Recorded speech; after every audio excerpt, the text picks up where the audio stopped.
చేస్తున్నావురా? ఎన్ని రోజులు బాధపడతావురా? నా కడుపున చెడ ఉంటున్నావు కదరా.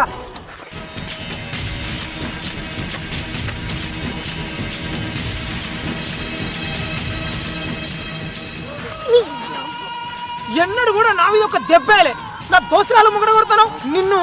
ఏంద్రా ఏను బాబురా, ఎవ్వరు చూసుకోరా. ఇన్ని రోజులు మీ మాటలకు కోపానికి భయపడనరా, కానీ ఇప్పుడు భయపడం. ఏం చెప్తారా మీరు? అవ్వయ్య లేరా అని గౌరవంగా సాస్తే గీదారా నువ్వు చేసేది ఘనకార్యం? ఎందుకు బతుకుతున్నారా భూమి మీద? బతుకు పాడవాడే నన్ను బలవాడు సాగుపో. నీ బతుకు చేయడా ఎందుకు బతుకుతున్నావురా? జతీస పనులు చేసుకుంటా ఇంకా ముందట నిలుస్తున్నారా నువ్వు? పో బయటికి, ఏమన్నా పోయి సాగుపో. ఉన్న ఒక్క తమ్మునివి ఎంతో ధైర్యంగా ఉంటావు అనుకున్నా, కానీ మంది ముందట విలువలేని పనులు చేయబడుతుంది కదరా.